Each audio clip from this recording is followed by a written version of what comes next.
श्री शिवाय नमस्तुभ्यम दोस्तों। आप सभी लोग जानते हैं कि साल में 2 बार पुत्रदा एकादशी आती है। एक तो सावन के महीने में आती है और दूसरी पौष के महीने में आती है, जिसमें से सबसे विशेष और महत्वपूर्ण जो एकादशी होती है वो सावन महीने में पड़ने वाली पुत्रदा एकादशी होती है। तो भाई वही पुत्रदा एकादशी आने वाली है। तो इस वीडियो में हम जानेंगे कि आपकी जो पुत्रदा एकादशी है वो किस दिन आ रही है, किस तारीख को आ रही है और आपको इसका व्रत कैसे करना है, किन किन नियमों का यहाँ पर पालन करना है, पुत्रदा एकादशी व्रत का यहाँ पर आपको पारण कब करना है। ठीक है, तो देखो पुत्रदा एकादशी वैसे तो विशेष रूप से संतान प्राप्ति के लिए होती है, संतान की सुख और समृद्धि के लिए होती है। तो माताएं बहनें पुत्रदा एकादशी का व्रत अपनी संतानों के लिए विशेष रूप से रखती हैं या संतान प्राप्ति के लिए विशेष रूप से ये एकादशी मानी जाती है। और सबसे बड़ी और विशेष एकादशियों में से एक एकादशी पुत्रदा एकादशी को हम लोग यहाँ पर कहते हैं। ठीक है, इसके बाद में दोस्तों सावन मास में जो एकादशी पड़ती है उसे हम लोग पुत्रदा एकादशी कहते हैं और इसका भी बहुत ही बड़ा और विशेष महत्व यहाँ पर माना जाता है। तो आइए जानते हैं कि इस बार पुत्रदा एकादशी की तिथि कब से शुरू हो रही है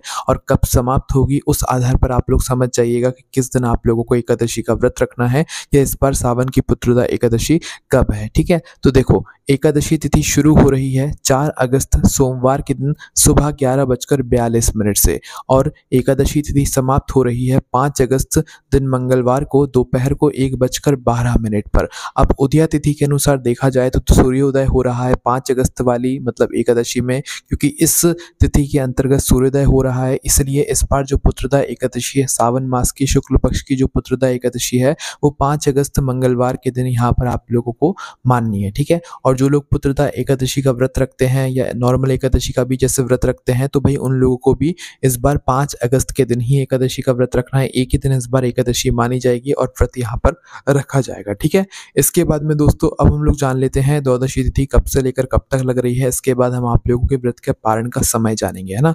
तो देखो जो हमारी द्वादशी तिथि है वो शुरू होगी दोस्तों 5 अगस्त मंगलवार की दोपहर को 1:13 पर, है ना, और इसकी समाप्ति होगी 6 अगस्त बुधवार के दिन दोपहर को 2:08 पर। और कहा जाता है कि जो पुत्रदा एकादशी का हम लोग व्रत रखते हैं उस व्रत का पारण हमेशा अगले दिन किया जाता है और अगले दिन द्वादशी तिथि समाप्त होने से पहले पहले आप लोगों को अपने व्रत का पारण कर लेना चाहिए। देखो पुत्रदा एकादशी व्रत का पारण अगर आप लोग सही समय पर करते हो तो ही आपका व्रत एक तरीके से सफल माना जाता है, अन्यथा पूर्ण नहीं माना जाता है। इसलिए आप लोग इन सभी बातों का यहाँ पर विशेष रूप से ध्यान रखा करो, है ना। तो द्वादशी तिथि का समय आप लोगों को मालूम पड़ा, द्वादशी तिथि समाप्त होने से पहले पहले आपके व्रत का पारण हो जाना चाहिए। अगर आप किसी कारणवश व्रत पारण करने के शुभ समय में पारण ना कर पाए, है ना।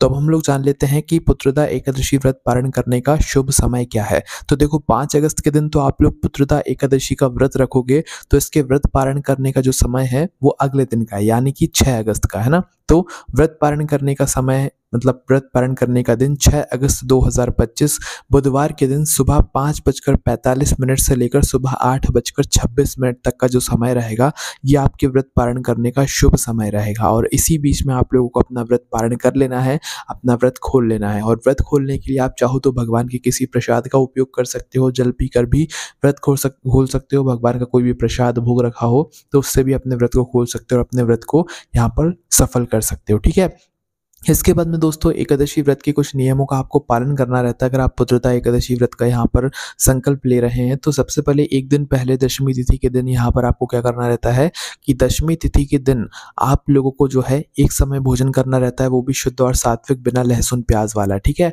और एक समय भोजन करने के बाद में आप लोगों को इस दिन तुलसी पत्र भी तोड़कर रख लेने होते हैं, क्योंकि जो भी पुत्रदा एकादशी का व्रत रखते हैं भाई उन्हें तुलसी पत्र का काम जरूर आता है। क्योंकि दोस्तों एकादशी और द्वादशी तिथि इन दो दिनों में तुलसी जी की पत्तियों को नहीं तोड़ा जाता है, इसलिए इस बात का थोड़ा सा ध्यान रखना, अन्यथा पाप लगता है ना।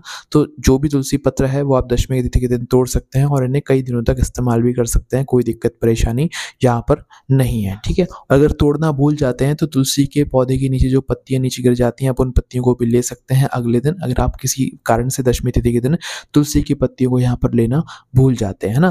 तो इस तरीके से आप लोगों को जो है इस व्रत के नियमों का पालन करना है। और फिर पुत्रदा एकादशी के दिन आप जैसे भी व्रत रहते हैं हैं, निर्जला, निराहार, जो भी आप एक टाइम फलाहार करके, दूध पीकर, फल खाकर व्रत रहते हैं, वैसे ही आपको व्रत रहना है जैसे आप लोग रहते हैं। बाकी पुत्रदा एकादशी जो है संतान प्राप्ति के लिए और संतान की सुख और समृद्धि के लिए रहती है। तो भई आप अपने हिसाब से इस व्रत को देख लीजिएगा कि आप कैसे व्रत करते हैं, आप वैसे ही इस व्रत को यहाँ पर कीजिएगा, है ना? और व्रत का पारण द्वादशी तिथि अगले दिन ही आपको करना है, वो भी शुभ समय में, और किसी कारणवश ना कर पाएँ तो द्वादशी तिथि समाप्त होने से पहले-पहले, जो कि 6 अगस्त बुधवार के दिन दोपहर को 8 बजे पर समाप्त हो रही है द्वादशी तिथि, इस समय से पहले-पहले आपके व्रत का पारण यहाँ पर हो जाना चाहिए। तो साल में सिर्फ 2 पुत्रदा एकादशी आती हैं, जिसमें से पहली अब पड़ रही है सावन महीने की और दूसरी पौष महीने में पड़ेगी। तो भई जो भी लोग संतान प्राप्ति के लिए मतलब चाहते हैं या संतान की सुख और समृद्धि के लिए चाहते हैं, तो वो लोग पुत्रदा एकादशी का व्रत ज़रूर रखिएगा। यह बहुत ही विशेष एकादशी यहाँ पर मानी जाती है पुत्रों के लिए या तो एक तरीके से संतानों के लिए, ठीक है? तो आपके मन में कोई भी प्रश्न हो इस एकादशी से जुड़ा हो तो उसे हमसे कमेंट करके